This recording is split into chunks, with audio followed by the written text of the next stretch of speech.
Jauh sebelum Negara Kesatuan Republik Indonesia berdiri, Aceh Darussalam telah berdaulat sebagai sebuah kerajaan merdeka dan bahkan menjadi bagian dari kekhilafahan Turki Utsmaniyah. Hal ini sungguh-sungguh disadari oleh Soekarno, sehingga Soekarno mengajak dan membujuk Muslim Aceh untuk mau bergabung dengan rakyat Indonesia guna melawan penjajahan Belanda. Serta ditambah kesempatan bagi penduduk di sana untuk ikut campur mengambil bagian di dalam pemerintahan negeri. Dit zijn de eerste opnamen betreffende de militaire actie in Indonesië, genomen op het vliegveld van Semarang. Pada saat Indonesia mengalami agresi militer Belanda, Indonesia kewalahan. Sehingga Presiden Soekarno melirik Aceh agar ikut menghadapi agresi militer Belanda.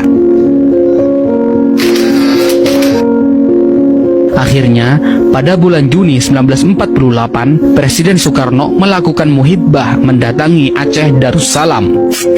Di Aceh, Presiden Soekarno disambut gagap gempita oleh rakyat Aceh dan ditampuk sebagai pemimpin oleh para tokoh setempat. Presiden Soekarno dengan sengaja menemui Daud Bereh. Soekarno selaku Presiden Indonesia memanggil Daud Bereh dengan sebutan kakak atau kakanda.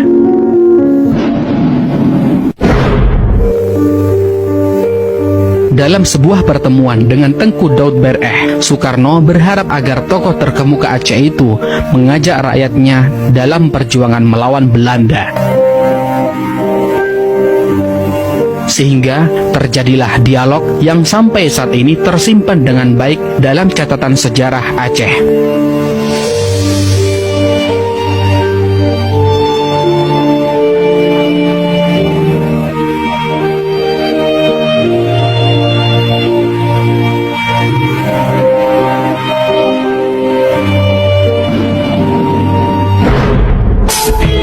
Soekarno Hatta ke Aceh datang, mohon bantuan untuk bangun negara. Dalam buku kisah kembalinya Tengku Muhammad Daud Bereh ke Pengakuan Republik Indonesia karya Muhammad Nur El Ibrahimi menceritakan pertemuan antara Daud Bereh dan Presiden Soekarno.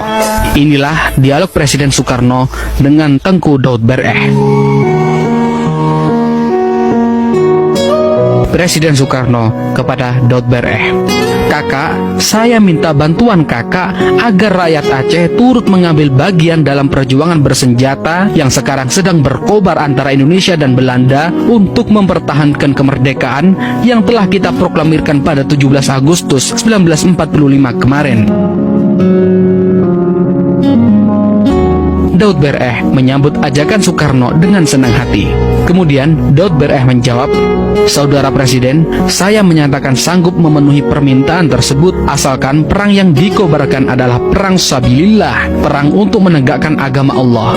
Sehingga kalau ada di antara kami yang terbunuh dalam perang itu, maka kami berarti mati syahid." Kemudian Soekarno mengiyakan permintaan Daud Bereh. Soekarno menegaskan, "Kakak, memang yang saya maksudkan adalah perang seperti itu, perang yang telah dikobarkan oleh pahlawan-pahlawan Aceh yang terkenal seperti Tengku Cik Ditiro, Cut Nyadin, dan Tengku Umar, yaitu perang yang tidak kenal mundur dan perang yang bersemboyan merdeka atau mati." Daud Bereh menjawab, "Kalau begitu, kedua pendapat kita telah bertemu Saudara Presiden. Dengan demikian, bolehlah saya mohon kepada Saudara Presiden bahwa apabila perang telah selesai, rakyat Aceh diberikan kebebasan menjalankan syariat Islam." Akhirnya permintaan ini juga dikabulkan oleh Soekarno. Soekarno menegaskan, "Kakak, hal itu kakak tidak usah khawatir sebab 90% rakyat Indonesia beragama Islam." Kemudian Daud Bereh menegaskan kembali, "Tapi maafkan saya Saudara Presiden kalau saya terpaksa mengatakan bahwa hal itu tidak menjadi jaminan bagi kami. Kami menginginkan suatu kata ketentuan dari Saudara Presiden." Kemudian Soekarno menjawab, "Kalau demikian saya setujui permintaan kakak itu."